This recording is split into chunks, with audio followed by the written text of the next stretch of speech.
Isaac Opio is my name, and for purposes of time, I will be a little bit straightforward. Thank you so much to my supervisor, Dr. Lule Emmanuel.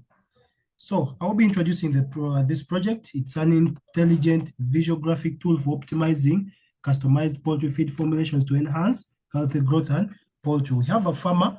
What is the farmer using the smartphone for?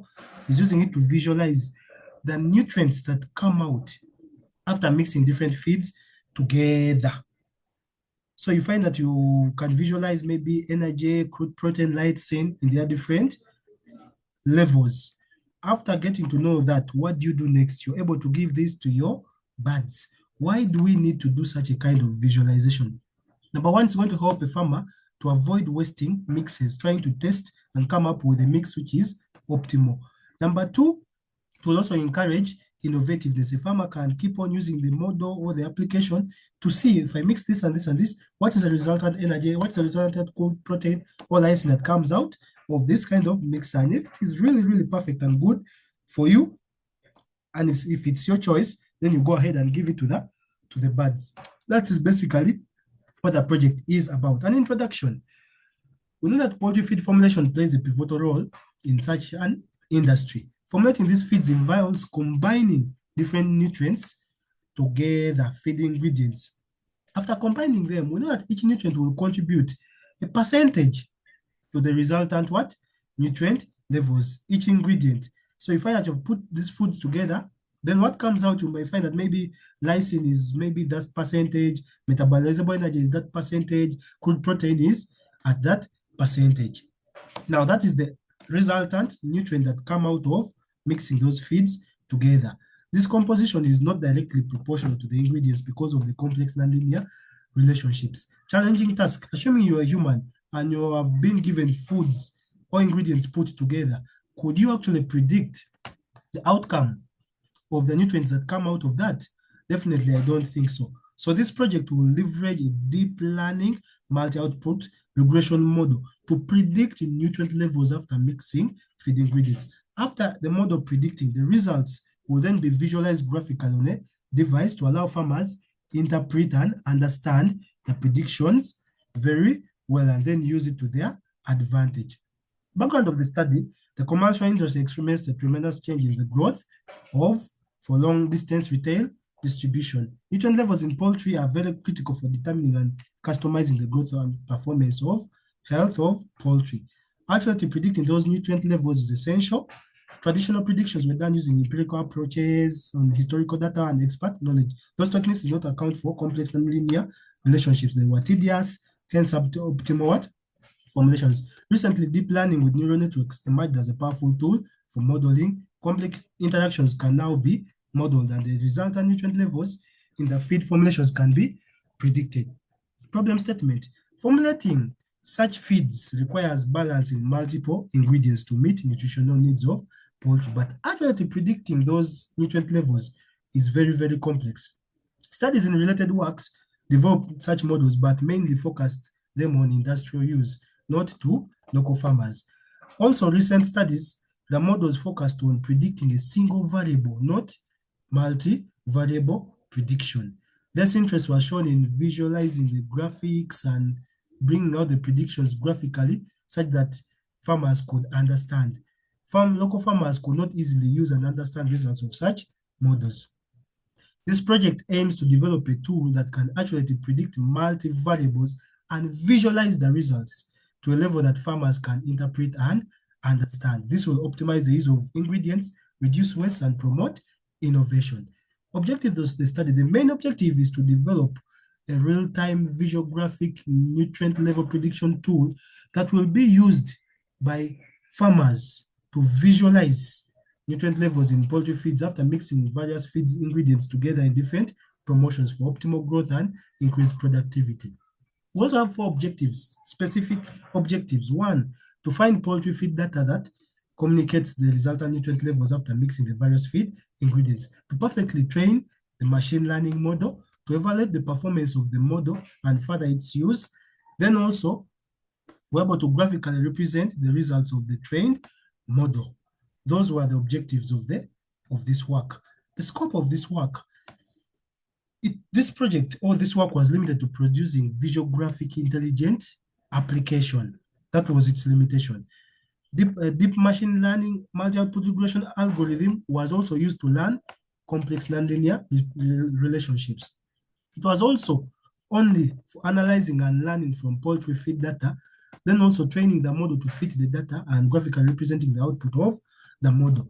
The data used to train the model was from already existing authentic poultry data source.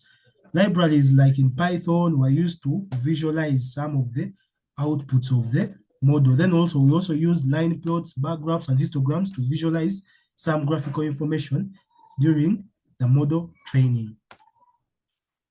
Significance of this work: the project contributes majorly in an economic and innovative activity. Economically, farmers will be able to survive the losses of wasting feed formulations. Then a farmer will also survive the risk of losing poultry due to suboptimal feed mixes. You can mix a feed and the resultant mix is poisonous. You cannot actually, because you did not know what are the resultant nutrient levels that would come out. Then also innovative was farmers will be able to engage in formulating custom feeds, mixing this, mixing that, seeing what comes out. Okay, this is very good. An innovation could come up just because of that. The literature review was really, really broad, but just try to summarize, there was a lot of, the goal of feed manufacturing was to sustain and produce a well-balanced, cost-effective, and feed quality for poultry birds. In the past, smart poultry nutritionists collected real-time information on individual animals. The objective back then was to match nutrient supply to nutrient requirements. Most recent works focused on viscose feed formulation in application of models to advanced feed formulation. Viscose formulation was based on linear programming. Application softwares were also developed to implement such viscose formulation approaches. The models, we had mathematical modeling approaches like empirical models, mechanistic models, those were also implemented. Integration of the models and viscose feed formulation allowed companies to optimize and precisely target the nutrient content.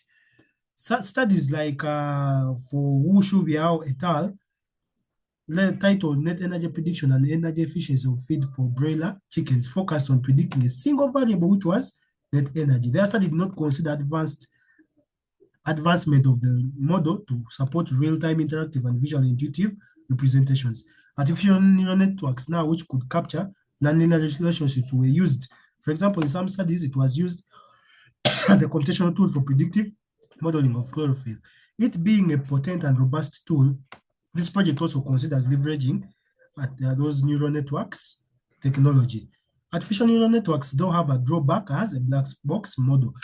It's very, very hard to explain the insight into the role of the independent parameters in the prediction. Future works of this project will be to dive into a deeper examination and understanding of how independent variables contribute to the final output. Despite those advances, cost minimization continued to dominate, leading to suboptimal feed efficiency. Researchers like GM Pestin highlighted the efficiency of the current methods, inefficiency of the current methods, advocating for sustainable profit maximizing approaches.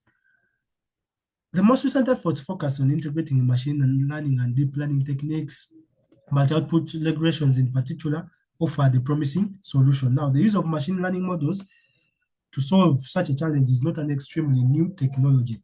It was mainly employed in industrial settings.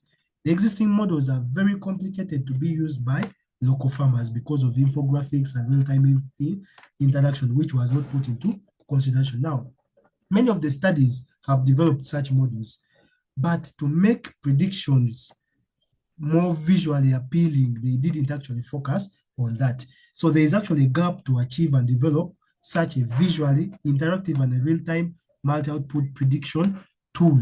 Proposed solution, very simple. Developing a model that employs a multi-output linear regression algorithm. The results will then be visualized into a mobile device to allow farmers easily understand and interpret the results of the model. The methodology which was used in this study, data was collected online, the data was pre-processed, the model was trained and developed. It was later then evaluated using various metrics. Then an application was developed to interconnect the model and the front end, which the farmer could use. Analysis, where the correlation matrix of the data, getting to know what or how is the data contributing to maybe the nutrients that come out. Fish meal had a correlation of 0.85 with methionine, and this was a very strong correlation. Salt had a correlation. It did not have a correlation, and so its contribution or presence did not affect any of the resultant feed nutrients in any way. Dotted plots. Before we go to that, what are the training and validation loss? The training loss tried to reduce as the FOX increased, but the validation loss at some level then increased. So here we noticed that the model, I think, was going to improvement and then started losing accuracy. We then have these are the plots where we plotted actual variables and predicted values. In the first graph, we notice that majority of the actual values are closer to the diagonal axis, but the predicted values just on there, bit one is closer to it. So the prediction here was poor. For crude protein, you can also see still a poor prediction. For lysine, the actual were close, the predicted were close. This is actually a very good prediction for lysine. So the model here tried to perform well. For methionine, it was also fairly well, as you can see. Then for calcium, also majority of the predicted and the actual are closer to the diagonal axis. This was a very good prediction for calcium. For phosphorus, it was a little bit poor, as you can see there. Then we also had plotting the predicted and the actual values in such a graph. You notice that the actual values had a linear trend, the predicted values were non-linear. Only one point tried to be a little bit close to the predicted value there. Then for phosphorus, still a linear trend for actual and non-linear trend for predicted values, and the predicted values are really, really far from the actual values. Still a poor performance there. We also have for methionine, here it's a little bit worse compared to the others.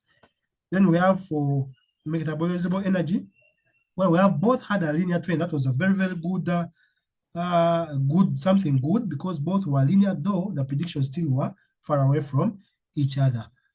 For crude protein, majority of the values, the predicted values, tried to come closer to the actual values, and here the prediction was a little bit fine in that visualization. Then for calcium, you can also see they were not very, very far from the actual values, and also tried to almost follow a linear trend. Just a few offset predicted values affected its predictions. Then we got the mean of the predicted nutrient levels.